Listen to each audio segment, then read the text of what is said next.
Anglers and anglets, today we fixing rod eyelets. Let's go. Warning, this video may make you addicted to bass fishing.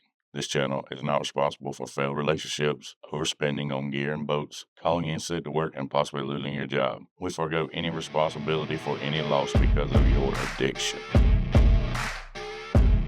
Maybe operator error. Y'all ever had one of those days that makes you question everything? These rods, my trusted warriors, they've seen everything from monster hook sets to line snaps. But today, we're bringing one back from the dead, y'all. Let's get into it. All right, enough suspense. Truth is, I broke an insert out of my Mojo bass rod. We're gonna fix it today, or at least try to. Here we have the victim, or the patient. It's a 7'1" Mojo bass, medium heavy flipping stick. And today we're gonna repair that eyelet. Probably due to excessive enthusiasm, maybe operator error. All right, here's the plan.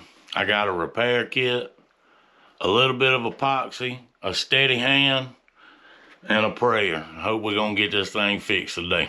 If you ever had to fix one of your rods, you kind of know it's like having surgery. But instead of saving lives, we're going to save our fishing trip this weekend. This is where things get delicate. You rush it, you ruin it.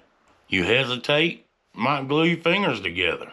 Either way, you can wind up in a sticky situation. So I thought it'd be a good idea to bring y'all along and show y'all how to fix it. Let's go. All right, guys, first thing I'm going to do is tell y'all a couple little things that we need. First of all, you're going to need some acetone. You're going to need some kind of gauze or rag. You're going to need some 2-part epoxy. You're going to need this kit right here, and we're going to talk more in depth on that in a minute. Something to mix the epoxy up on and with. And you're going to need something like this little push pin that I got right here to apply it. And you're going to need a mic right here. And if you don't have access to a mic, when we get to that part, I'm going to show y'all a way how to cheat it with a little piece of paper and some scissors. All right, guys, mine comes straight out. So the first thing we're going to do, I want to talk to y'all a little bit about this kit that I got. This kit's got like 52 rings in it, but as y'all can see, it's only like so many sizes. So, and the cool part about it is these little tools that come in it. So the kit's definitely worth buying. You're gonna need it. But I went ahead and ordered another 52 set piece that came in different sizes. So between all those sizes, I'm sure to have one of the ones we need. And y'all, I'm gonna link all this stuff down below in the comments. And this time I'm gonna put it through my Amazon affiliate link just to let y'all know. I mean, I get a little kickback from them, but it ain't much. But if y'all want to follow my links and shop on Amazon, I would appreciate it. It's a sure way to support the channel. All right, so now we got all that out of the way. We're going to start. First thing we're going to do is we're going to measure this with the mic. And as y'all can see right there, it comes out to be like 6.88.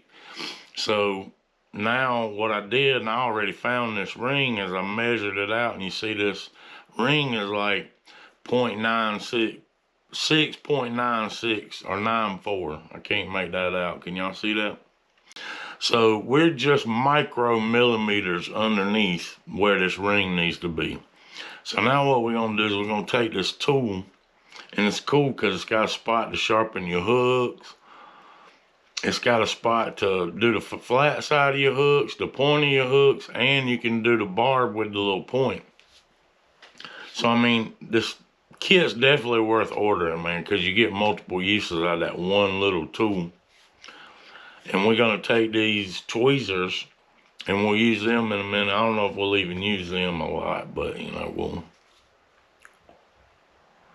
All right, so now you see we got to sand a little bit of this out. What I want to do is clean it out real good.